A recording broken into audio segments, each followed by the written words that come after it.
transition, balance,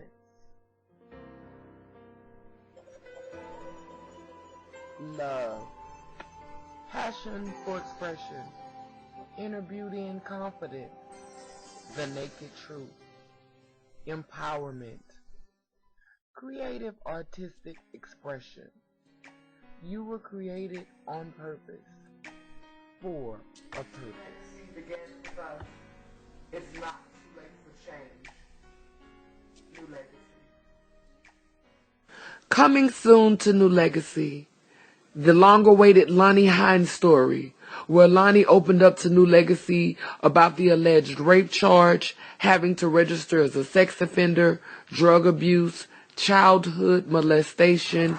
Lonny even went into the bedroom and also talked about recent heartbreak. This interview was no holds bars. You won't want to miss the exciting Lonny Hynes story. Here's a peek. It's truly getting personal. Hello, world. You ever been standing between two crossroads and wasn't sure which road to take? Well, I have, and I'm gonna tell y'all about it today. This is getting personal. Let's stay moving. The cash is out of the bag, and this is my story. I ain't afraid to hide who I am anymore. I'm in love with trans women, and I've been in love with them for some time, and I'm ready to let the world know. So, Lonny, how long would you say that you have been involved with transgender women? 19 years.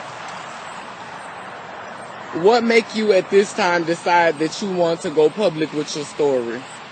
Because now I'm more comfortable with my sexuality, and I am who I am. Don't matter what nobody think about me anymore. Why do you think it's so hard for black men who grow up in the hood to be honest about their feelings for trans women? Worry about the next person say how would their family accept them, would their family accept them or not.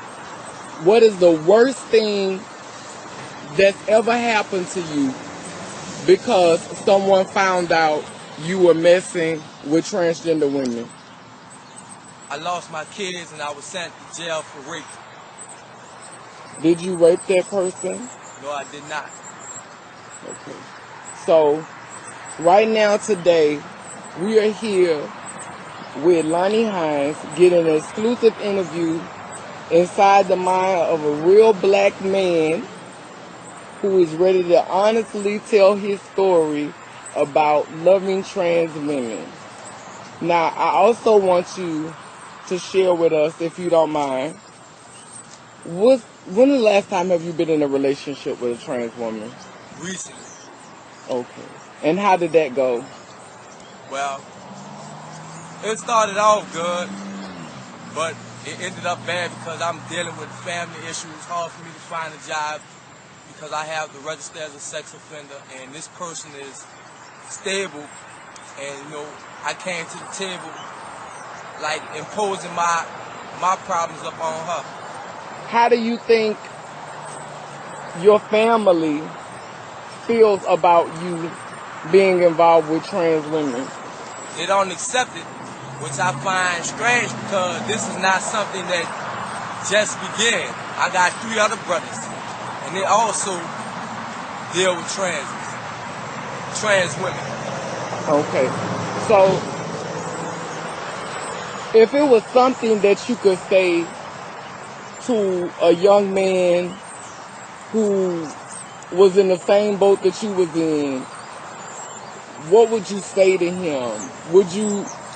What would you say to him to help him get through his feelings of feeling like he less than a man, or feeling like he a punk, or feeling like he a faggot, or what would you say to him?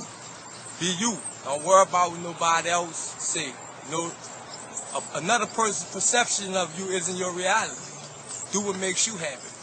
So would you consider yourself weak, or would you consider yourself scary? Neither one. Do you think messing with trans women makes you weak? No, it doesn't. So, if you had never gotten involved with transgender people, where do you think you would be at today? Dead.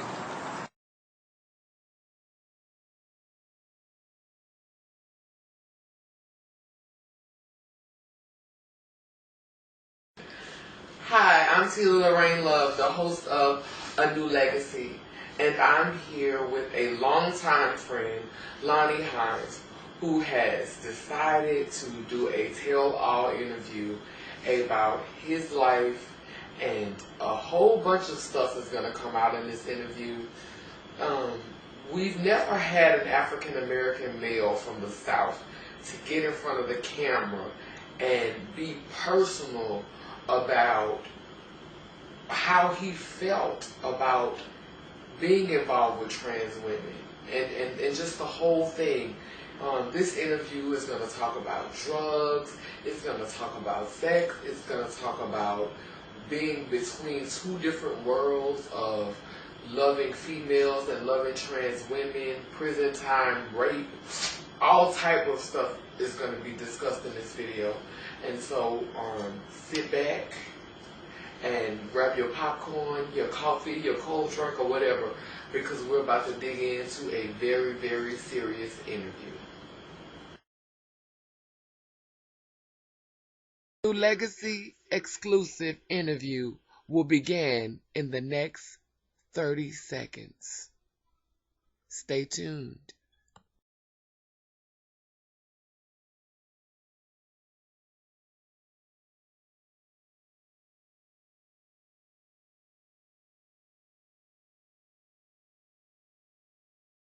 Lonny, what made you decide to do this video today?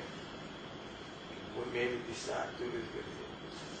I mean, we've been talking about doing this video for over a year. And when you first came to me last year and said you wanted to do this video, what do you think just made you say, you know what, because you've always been very private. You know, you didn't want people to know your business. What made you say, not only do I want to talk about this on YouTube, but I'm also willing to do it for TV? What make you say, no more secrets, no more lies, I'm just ready to be totally in the open? Because I'm tired of living a lie. I am who I am, and it doesn't change of who I am. I can lie to myself, but I can't lie to others because it shows who I am, and I'm comfortable with my sexuality. I am who I am. Okay.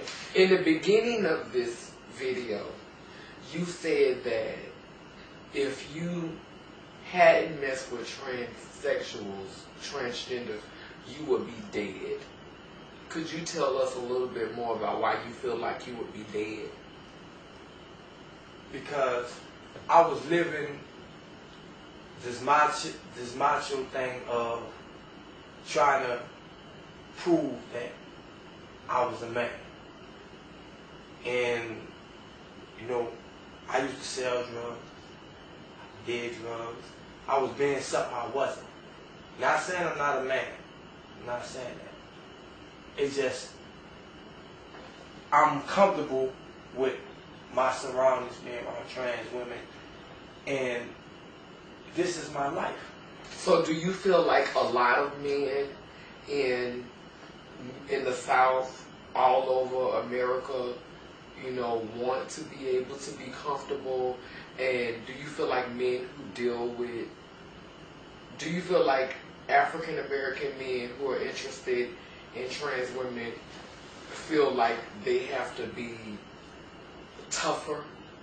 Like they have to give off this extra bravado, male bravado?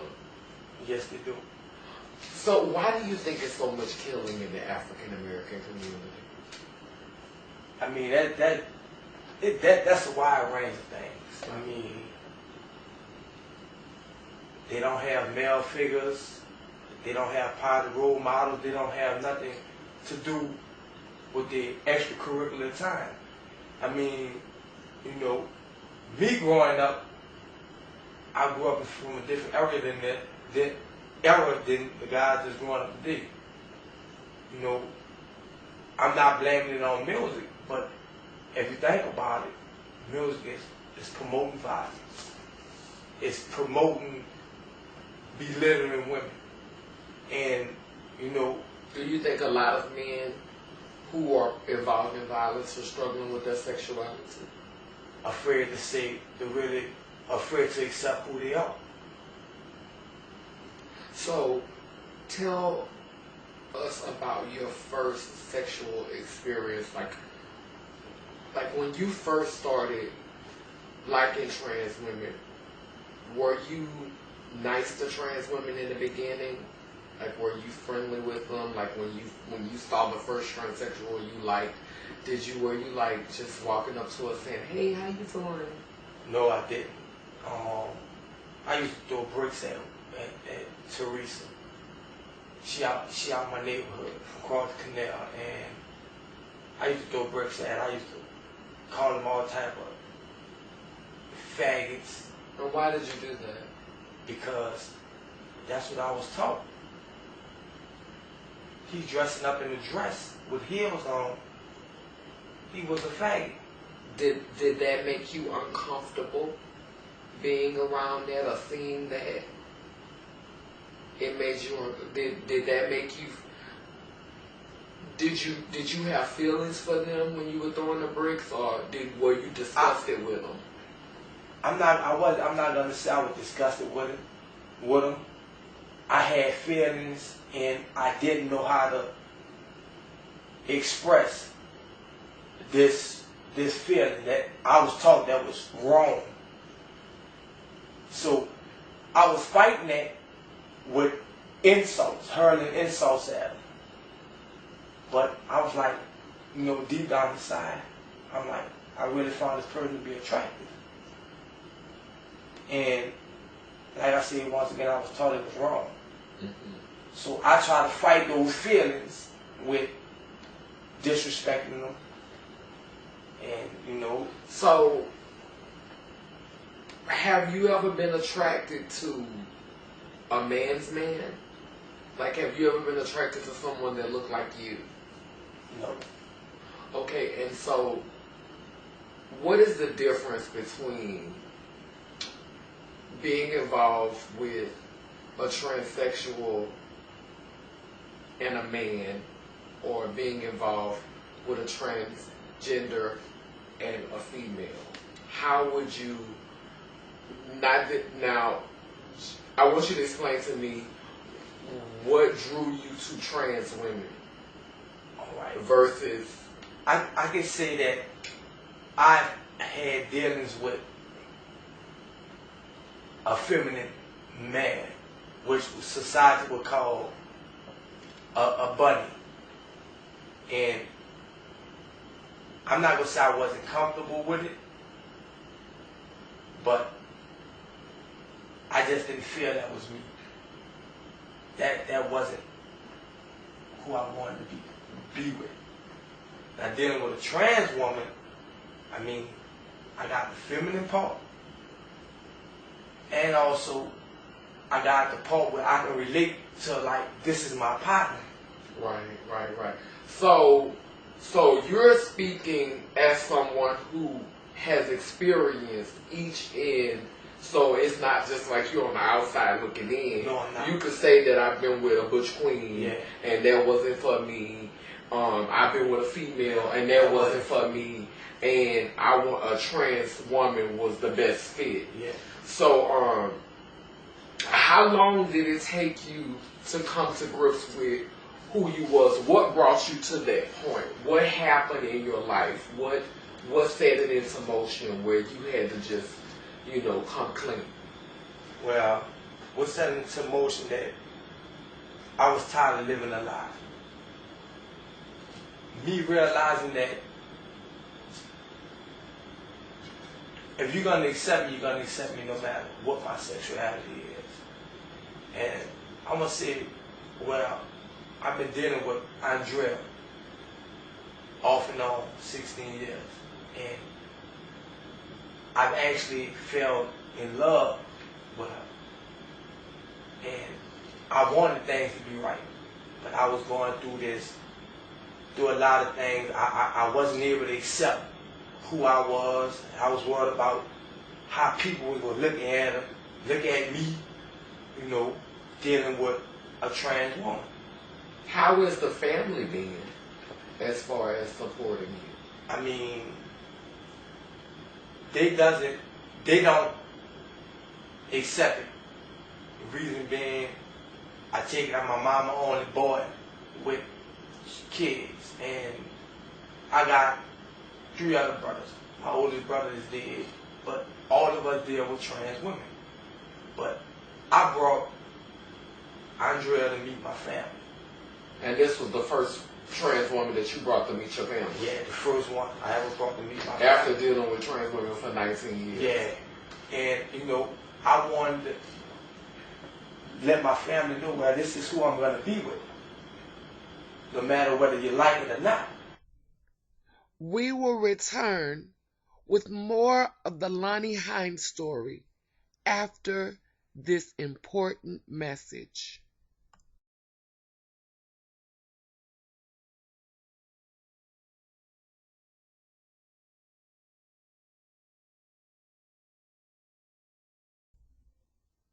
Now, let's take a short break from this healing process to hear a message from our future in memory of all the children that New Orleans has lost at the hands of spiritually bankrupt and mentally sick adults. Protect the children of New Orleans. They're the future. They're the future. Now let's get back to the show.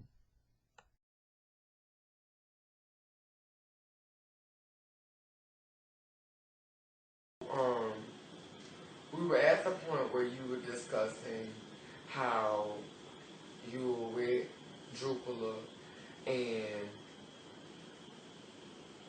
you brought her home to meet your family and the family was not accepting you.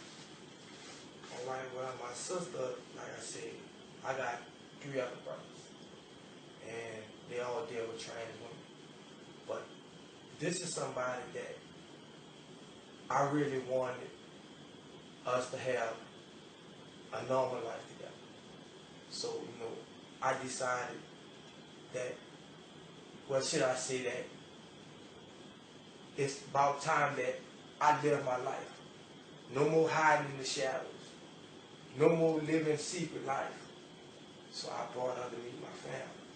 And my oldest sister didn't accept it. You know, she felt like it's so wrong. But I stood up for Andrea. For the first time in my life, I didn't only stand up for her, but I stood up for myself. Because if you can't accept her, you can't accept me. This is someone I consider to be as my significant other. Okay, so this is 19 years after it first started. And like you said, the first trans woman you was interested in was Teresa. Yeah. And your dealings with her started off with you throwing bricks at her. Yeah. And tell us about how it transitioned from you throwing bricks at this girl to y'all actually having sexual dealings. How did you get from that crossroad? Like, because how did she allow you? I mean, was she afraid to deal with you because you were throwing bricks at her? Yeah. In a sense, you could say she was afraid of me because I was throwing bricks at her. But back then, I mean... I like what you said earlier, because we did have to reshoot this. I like what you said earlier when you said, it's like a boy liking a girl in school when they look. Yeah, it's like a boy liking a girl. You know, if you pay attention, everybody been a kid before. Mm-hmm. Man, when you was a man, you hit the girl or you teased the girl that you was liking. Right. And it's like that dealing with trans women. I guess with anybody that you choose to deal with. Mm-hmm. Because it's an immature way to say. Yeah, it is an immature way. I'm a person that I don't really too much know how to express myself. And coming up in the household that I grew up on, And, you know, I've seen where if you want a person that you beat them or you insult them. So I was living under another man's concept. So that's what I did. I duplicated that. So do you think that by involving yourself with trans women, it has nurtured you to a point to where you have been able to avoid being involved in murders? Like, do you think that if you would have never, like, dealt with transsexuals, do you think that you would have killed a couple of people by now, or you would have been dead? Or Yes. I mean, I either be dead or I'd be in jail for life, for the rest of my life. And the reason why I can say that is because what people don't know, what people may look at like this isn't a normal life, but it is a normal life. I mean, think about it. You know, entertainment, they got their own way of entertainment, and I love that. Some people that I've encountered, I've been able to talk to and express what I really felt that I couldn't do with family. So I had someone to confide in. And some of my closest friends are trans women. And I can't relate to other people because if I do that, I'm gonna be putting on the front. has being attracted to trans women made you become more feminine acting? Do you think it's caused you to want to put on wigs or to want to dress up, or, you know? No, it hasn't. So you're still comfortable and happy with being a man? Yes, I am. Okay. I mean, like I said in the past, a man and a woman is not determined by the genitalia. That's how they determine a female and a male. Mm-hmm. So, I mean, in the bedroom, I've always played the role as the dominant male. The traditional role. The traditional role. Okay, so speaking of that,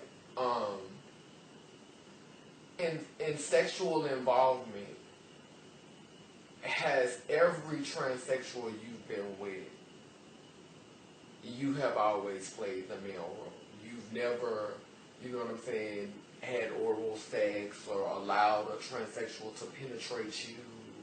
You've never done that? No. But actually, in the last relationship that I was with, and I jacked her off because okay, what does that mean? Because I mean, a lot of people don't know what that means. I played with her penis. You and yes, you I masturbated her. Yeah, and I did it not because I was talked into it, but I did it because I loved her, and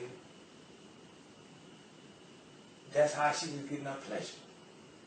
I mean, I wanted to please her. Mm-hmm. And that's typical because that is what she has. You know, if she had a vagina, you would have did what you do with a vagina. But because that's what was there, you wanted to please her, and you did what you needed to do. So, you can be honest. Was that an uncomfortable experience for you? Yes, it was. But she got pleasure from it, and I got pleasure on knowing that I pleased her. Okay. So, where is that relationship now? Well, we're no longer together. And how does that feel, being involved with her, crossing the line for her, bringing her to meet your family, and also doing something that you've never done with another trans woman in 19 years? How does that make you feel? Does that make you angry with trans women? Does it make you give up on trans women? in the beginning, my feelings was hurt and my pride was hurt knowing that I set everything on the side that I stood for. But I'm not going to say it was a waste of time because it was somebody I loved. I was in love with. So you're no longer in love with this person? I mean, I never stopped loving her. You know, loving somebody, being in love with them is too different. But I just know that I can't let it hold me back. I mean, I'm able to move on. Though it ain't been that long, but I mean, hopefully, you know, I know I'm going to get over it. Okay, so let's talk about the drugs. Because there were drugs. Yeah. The drugs came right before the prison sentence. And the drugs were around the time when you got convicted for the rape. So tell us where your head was at when you was doing the drugs right before this whole rape thing and prison thing came. Where was your head? Where was Lonny Hynes at this time? Well, at this time, when I started doing drugs, I was at rock bottom. You know, I mean, I had lost my mom. I wasn't able to sustain a job, and I'm running the streets. And you didn't feel like you had family support either? Yeah, I didn't have neither. So at that time, did you feel like you was torn between the two worlds? Yeah, I did. So I turned to drugs and I manipulated them. But whenever I needed to vent, whenever I needed to get something off my chest, I had drugs. Because drugs brought people around that was willing to listen, only because of the drugs, not because they wanted to. But I used the drugs to get somebody to vent to because I was holding something in that I was afraid basically to tell anybody that I'm attracted to trans women. So did you finally get the courage to tell your children's mother? Yes, and that would made her send me to prison. And I mean, I even told my kids, my son and my daughter, you know, it was in the family that, you know, that their daddy was, how they say it, gay. And when my son, I talked to my son, and well, actually, his mother called me, and she's like, Lionne, they got a question to ask you. So I get the phone, and he like, Dad, I can ask you something. I said, yeah, son, you can ask me anything. And he like, Dad, they say you used to mess with men. And instantly, I lied to him. I'm like, no. I said, where you heard that from? He like, well, my auntie them said. I'm like, they lied on me. So, I want to say like 3 days later, I called him. And, you know, his mama put him on the phone. And I'm like, son, I'm like, you remember when you asked me did I used to mess with men? And I told you no. He like, yeah, Dad. I said, I lied to you. I said, Daddy, do deal with trans women. Though he don't know what a trans woman is. Did you educate him or did you just? Nah, I tried to tell him, you know, the best way I could. And I'm like, you know, Lionne, all I ever want you to do is to respect me and love me as your father. And his response was, man, I'm going to love you no matter what. And that relieved me so much. I mean, it was like a big old burden was lifted off my shoulder to hear my 11-year-old son to tell me, I'm going to love you no matter what. You're about to make me start crying. And I mean, that's all I've been searching for. Mm-hmm. My whole life is for somebody to love me and accept me as I am. Okay, so before all of this happened, let's rewind. when you told her, what chain of events took place in order to make you end up in prison? All right. With my little girl, mom. She been hearing that I've been dealing with transits and I was denying it and like they lying on me. You know, Basha actually hooked me up with my little girl, mom, because that's Basha's cousin. And she was like, she telling me she hear this and she hear that, and I'm like, they lying. They don't know what they're talking about. But when my daughter was born, Anisha, it was like, I think it's time for me to tell this girl. Though I should have told her from the beginning. But I was afraid to. Because I wasn't sure what my sexuality was. So I finally got the nerve to tell her, and it was a big old thing. And I'm like, all I want you to do, is just let me be a father to my kid. So she agreed to it. I mean, so she said, but I knew things wasn't never gonna be the same. And, in time, she sent me to jail for rape. And y'all had consensual sex? We had consensual sex.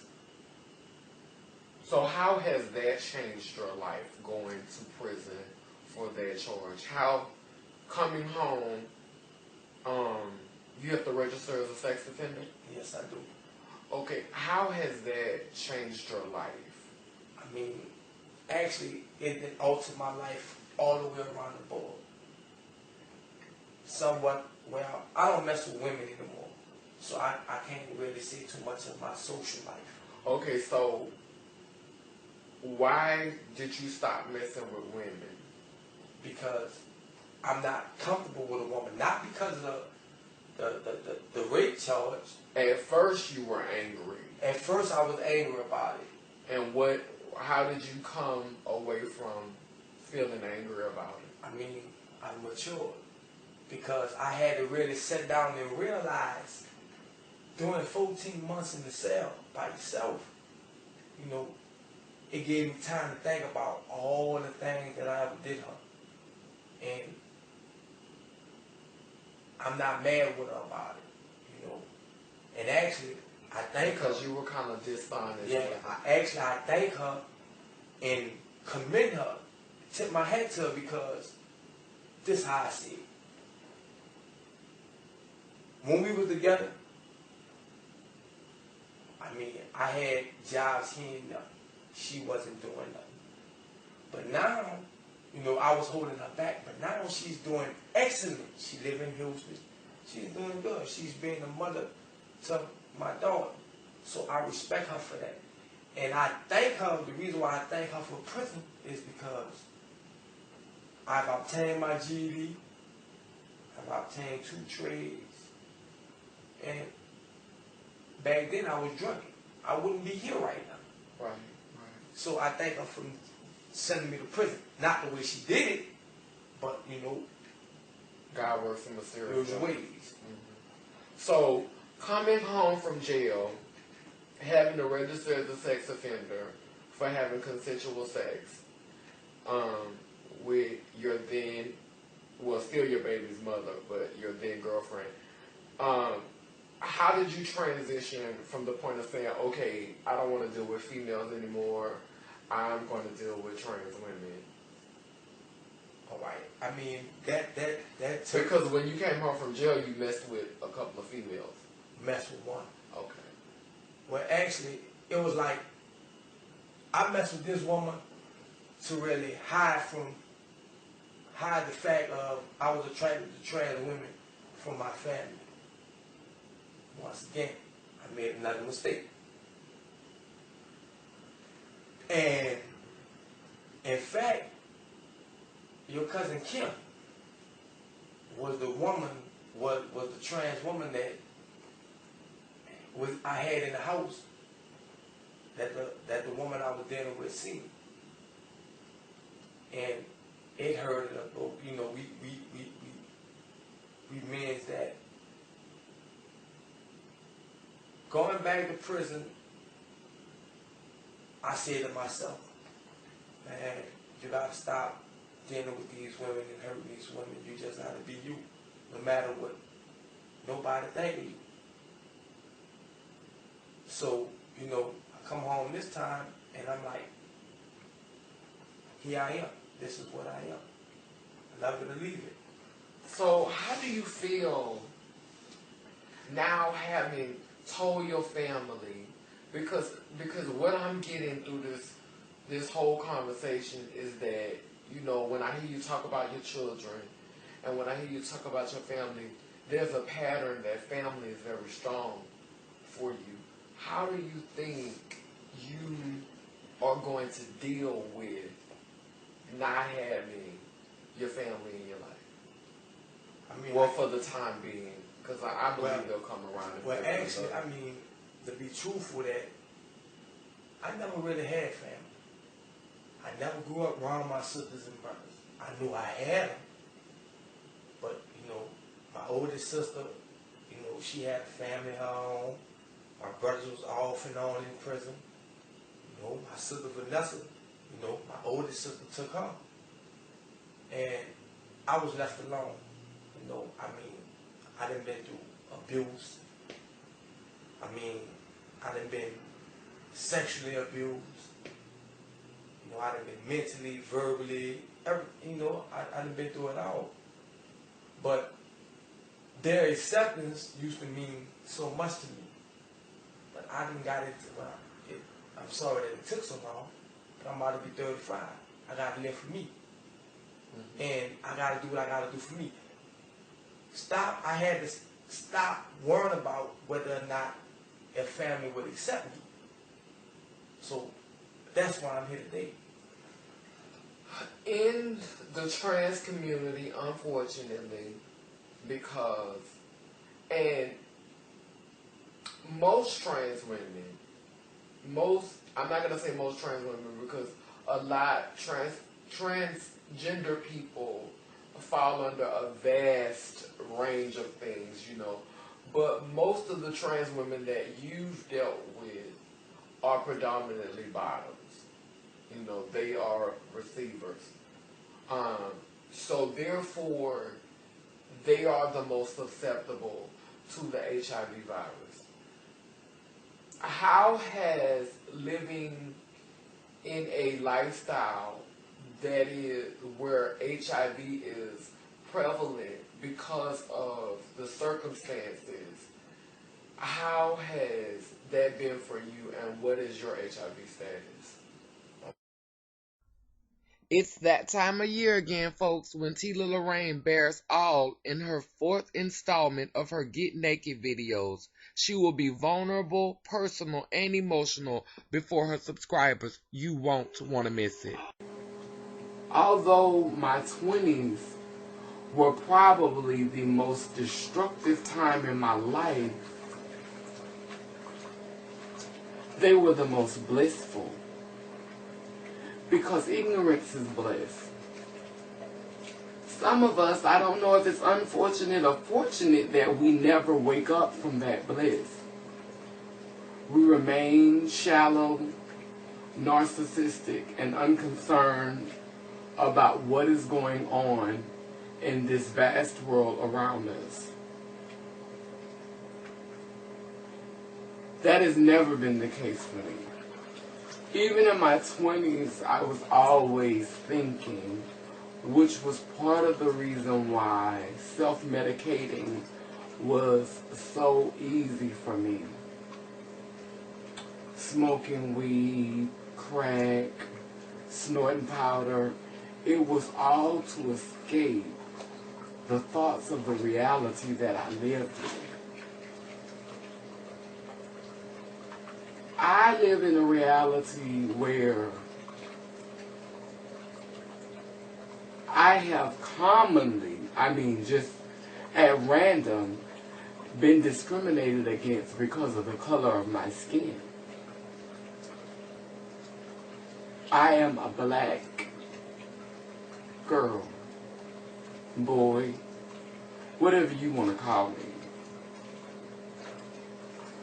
I am black. I'm not light skinned. I don't have curly hair. I don't have a small nose. I don't have little lips. I am black. Now let's get back to the show. First of all, my HIV status, I mean, I've been coming up negative. I can say that. I ain't gonna say I'm lucky. I'm blessed. Because for me to sit here and tell you I haven't dealt with people that's HIV positive, I'd be lying. Do you think it's because you've never been the bottom that has been the biggest reason? I can say that. I mean, I can say that, but... Because most times when men do get it from that type of relationship, it's because they have been a bottom. Nah, but if you think about it, I mean, the truth is, you can get HIV faster from a heterosexual relationship. Oh yeah, than sure. You know, living this lifestyle. Right. So it's just, I guess, like once again, God's been watching over me. Mm-hmm. But I can't sit here and say that everybody I done dealt with, I had protected sex with. Right. I'm lying. I'd be lying if I tell you that. So do you worry about testing positive? I mean, yeah, I do. But I'm like, if I do test positive one day, that, I mean, I'm gonna, you know, get my man, do what I gotta do to live a life. You know, a normal, productive life. It ain't over for you. It ain't over for me. It ain't over. Okay. So, when you were in prison, you did get sick. Yes, I did. Okay. And when you first got sick, what did you think had happened? Oh, the first thing I thought about, oh man, somebody gave me AIDS. That's the first thing I thought. I mean, I lost like 25 pounds in the hospital within the 2 weeks I was there. And the first thing I went to screaming to the doctor, man, give me an HIV test. So they gave me an HIV test. It came back negative. You know, they gave me the oral swab, then they gave me the blood test. And I'm like, damn, what's making me lose weight like this? But, you know, going through some tests, I come up with a disease called sarcoidosis. Mm-hmm. And it attacks black men from the ages of 20 to 40. Okay, and that's what Bernie Mac and Heavy D died from. A lot of people never heard of sarcoidosis. I mean, I never heard of it either. But, you know, reading up on this, see, you can inherit it from long distance relatives, or it can be something that came out the air. Mm-hmm. Doctors don't know. And they don't talk about it. They don't talk about it, but every young black man should, if you're between the ages of 20 and 40, go get tested, get the chest x-ray, because it's something serious. It's really something serious. Okay. So, and thank you for sharing that. What would you say to young black men, or young men, period, who are interested in dealing with trans women, who are having these feelings and don't know how to say that, you know, because as someone who went from throwing bricks at, you know, trans women to being to the point of where you could just publicly say, this is who I am, and be so comfortable that you could talk about even the most personal details of the bedroom, what would you say to a young man who is at that crossroads? You got to make the choice on which way you go, and don't worry about what nobody said to you or is gonna say to you, because you got to live your life. Mm-hmm. So, you know, make your decision on who you're gonna deal with, and when you find out who you are and whoever you choose to deal with, if you find somebody, be with that person. I'm not going to tell you it's going to be easy, because it's not. How do you think prison has affected the way you interact with people in relationships? Do you think doing that time in prison has made you harder, or has made you colder, or more harder to get to your real emotions? Well, I'm not going to say prison did that, because I always been a person that was just, I mean, I hold stuff in. But in actuality, prison did help me, because it allowed me, I mean, I'm not saying I'm the biggest, baddest person in the world, you know, but I got enough respect in the prison system. That what prison is based upon, respect. Not your sexuality, but it's on how you carry yourself. So I carry myself as a man, and people respect me as a man. So that's what it is. But do you think that it affects your vernacular? Because you know, jokingly, you have a habit of saying the hoe. So, I mean, really, when you respond to trans women or females, do you think that that is something that is a hindrance on you expressing how you really feel? Yeah, I mean, I've been doing time since I was 11. And if you see in prison these days, you know, the laws and the rules they got set for homosexuals. Mm-hmm. Say, you know, the feminine ones. Mm-hmm. They got to sit down and pee. Mm-hmm. You know, they got to face the wall when they shower. Mm-hmm. You know, they have no say. Now, trans women don't have a problem with that, but No, most of the bunnies. Yeah, but if a trans woman go to prison, she's gonna be acceptable to those same rules.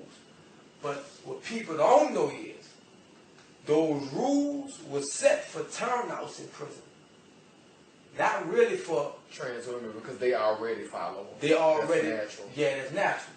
But those rules were set for turnouts. But I mean, for trans women, their time is easier, because you know, when you going through jail, you don't see a man with a big buttocks or with big breasts, with pretty faces. You don't see that. So you know, their time will be much easier. But it goes to guys like myself. You're going to be a man no matter what. And a person's perception of you is not your reality. Mm-hmm. So just be you. So, in prison, I'm curious about the whole, how, are they still raping? Is all of that Nah, they're not raping nobody in prison. I mean, it's a manipulation game. I mean, think about it. They got a big old thing on the walls in prison. Extortion, rape, you know. But dudes now these days are being talked out of their behinds. Reason I'm saying that because dudes that come to jail, they don't have no family support, and it costs to be in jail. Mm-hmm. I mean, the meals they feed you ain't hitting on nothing. Mm-hmm. You know, it's things that people like, and some people play on that. It's like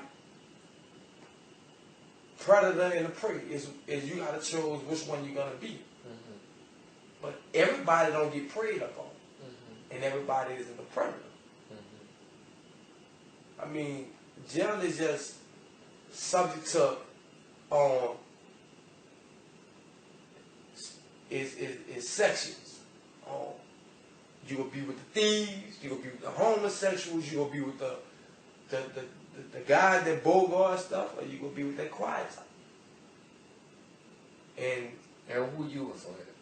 I mean, I was with everybody knew me that I ain't bother nobody. That was my saying this year. Shaggy don't bother nobody. Cause I don't. But if it came to me, I would address it. Because I had to show that, man, shit, you ain't about to take nothing from me and you ain't about to punk me. Now, I never had nobody come at me sexually while I was in prison, but, you know. You never had a man to make advances towards you, like he was trying to talk you out your behind. No, I never had that. Okay. Because I never felt weak. I never wanted to be with the in crowd. So, you know, if I didn't have, I know how to do without. Right. But, you know, do you think that, what do you think about guys in jail and out of jail? What do you think about this whole sagging pants thing? What they say about it, you know, like it's something that was originally for turnouts. So that's I mean, prison talk and free world talk is totally different. But I mean, do you think that sagging pants is like the boys sag on the streets, and then when they go into jail with the sagging, do you think that is enticing to men who've been in jail for a long time? To some guys it is. To some guys it is, but I mean, think about it. I mean, I would say that's swag. I mean, but you gotta stop at a certain age. I'm 35 years old. What I'm gonna be look like sagging my pants? Somewhere it gotta stop. Right. So I noticed you've always wore a shortcut, but your hair grows good. Why have you never grew dreadlocks? Because it's not something that I never wanted to be with the in crowd. I mean, actually, I don't like long hair. Not on me. Where do you think you're going to go as far as for relationships for the future?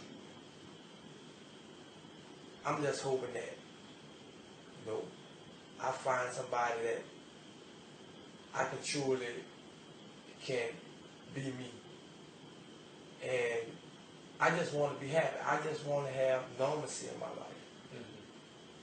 I want somebody that's going to love me and that I can love unconditionally. And, you know, we just be happy. And what does happiness entail for you? Like if you were in a relationship, if you could be in a relationship with a trans woman and y'all were happy, what would a normal day be like? A normal day would be basically us both of us going to work, whether she was working in the daytime and I was working at night. You know, we gotta have some time where we can be home together. You know, going to the movies, talking. You know, would it be any pets? Yeah, it'll be pets. It'll be pets. And, you know, I mean, cause I love animals.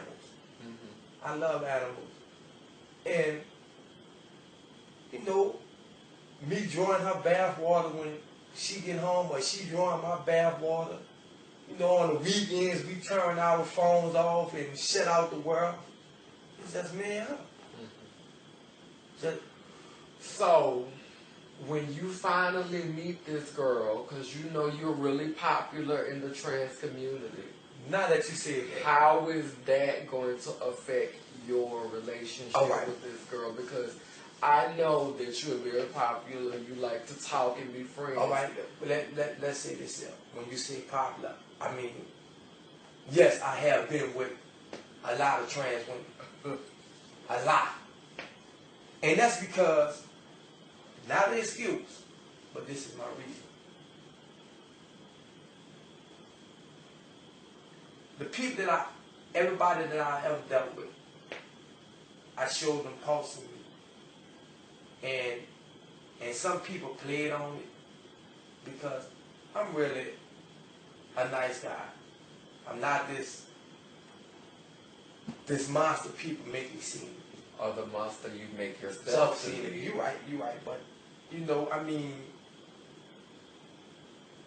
it done been situations to where your cousin, Kim, I showed her a nice guy.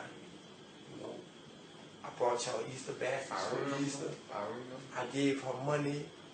You know, I'm showing her, man, look, this is who I am. And she played up on that. In fact, the night before when I brought her that, she was at Sean's house with another man. And it hurted me. It hurted my pride. So I did everything in my willpower to hurt her back, to make her feel what I felt. And a lot of trans women and guys, like myself, deal with people just to say, oh, I had them. And I was played up on in situations like that, and I played up on people for situations like that. But where are you now? Where I'm now, I want a stable relationship. But with the popularity. All right. Like, say, let's do a scenario.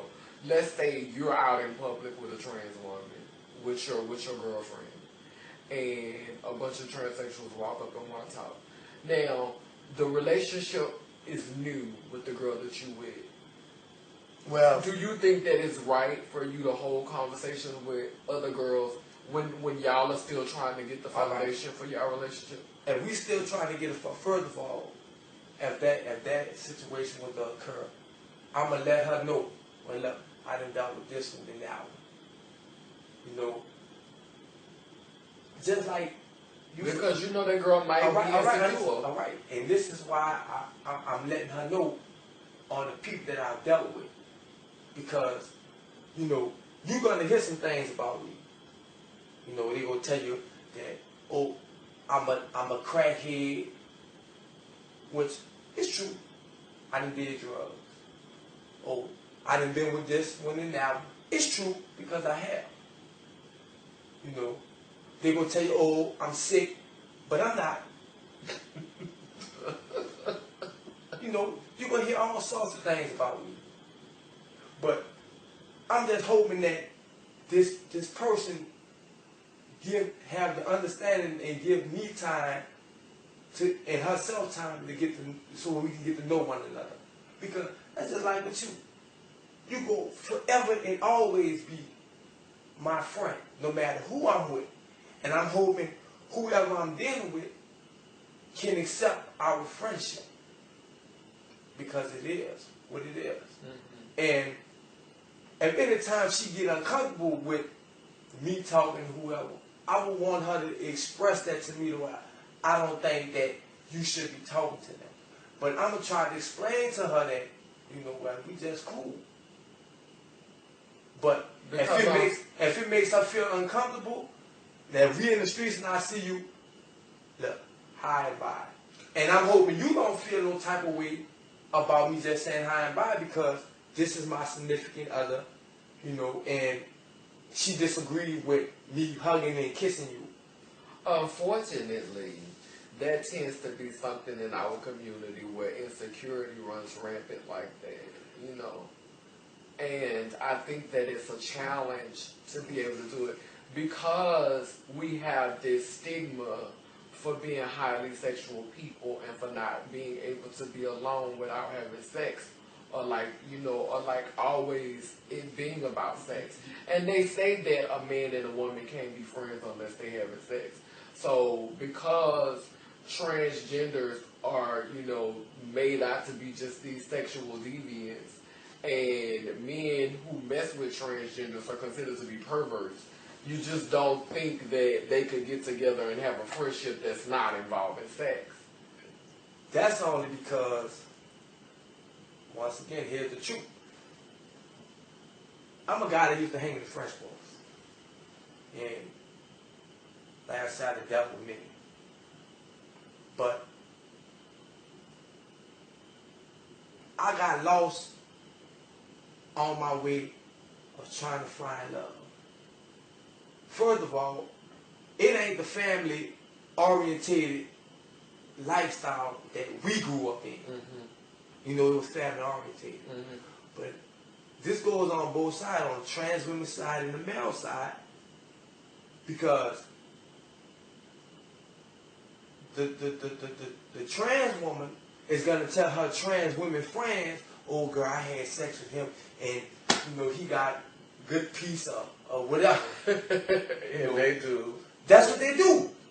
So one of their friends or their sisters secretly. That's why I learned not to tell them girls about that. Secretly, I don't talk about my man's piece. Secretly digging on the guy, and the first chance she get, she's gonna cause confusion within y'all relationship because she wants what y'all have. What y'all have, and the guy on the other hand, I'm speaking to self, looking for love, and when things go wrong with him, I turn to this one because this one said all the right things to console me in my time when I was going through the problem with you. When you was vulnerable. When I was vulnerable. And now I done dealt with this one. And this one goes back. Started on the wrong foot. It ended up on the wrong foot. You know, they got a lot of guys that I see right now that is basically being looked over. That hang in the quarter. I mean, they got this stigma about guys that hang in the French quarters. What the word is? French Quarter trade. A tranny chaser. A tranny chaser. That's what we are being called. But, you know, you got guys that if a little time was being put into them and, you know, somebody having understanding and patience, they can actually be a good husband to somebody. But instead, you know, you got trannies that you don't. I can't say and I this think, word. and I can see what you're saying because a lot of the girls in my community, and I know because I used to be like that when I was younger. When we come into that element, we out there trying to make money and trying to hustle, and we look at guys as, okay, I done made my money, now let me go ahead and play with this, you know, boy. Yeah. And it's more like a toy of sexual satisfaction, and we don't take him seriously because he be down on his luck at the time. Exactly. So, you know, we do what we want to do with him and then basically move on. And I don't think that that's fair, and I understand what you're saying. And I think a lot of girls judge guys harshly who are out there, you know, looking for love like that, because what we're not looking at is, you know, these guys, we don't know what their background is, we don't know what they've been through, we don't know what they're coming through, and, you know, we don't know what life they're being saved from by seeking this life. You know, like, for example, with you, I know you, and I've been knowing you for, 15, 16 years at least, and I know your personality, and I know your background, and I believe you when you say if you wouldn't have started dealing with transies, you would probably be dead. I believe you when you say that if it was not for this lifestyle, you would probably be dead, because I know that in this lifestyle, it's been close brushes, you know, but I know that living this lifestyle has humbled you and given you a sense of freedom that has allowed you to express yourself in other ways besides violence, you know. So, I think that, you know, we have did a wonderful interview today. And of course, this is not going to be the last interview that we're going to do with Lonny. I want you guys to rate, comment, and subscribe. And leave your questions in the comment box if you have anything that you want to ask Lonny. You know, as a black man from the South who has a almost 20-year history with trans women, if you feel like it was something that we didn't, you know, catch in this video that you want to hear us talk about the next time together, leave your questions. I think that this was really a good interview, and of course this is going to go on the TV show as well. These type of conversations need to happen. They don't go on in our community enough, and if they don't go on in our community enough, you know that we're not allowing heterosexual females to see the point of view of this man who is at the crossroads, or why he's attracted to trans women, or is he gay? Does he want to be with another man? Is he a bottom? You don't. Lonny is not. He does not speak for the collective, because there are a lot of men who want to be with trans women so that they can be penetrated. There are a lot of men who want to be bottoms, but Lonny is one of those old school. Why you say it like that? You is old school, Lonny. And I mean, there's nothing wrong with that. I like old school men. I don't like bottoms.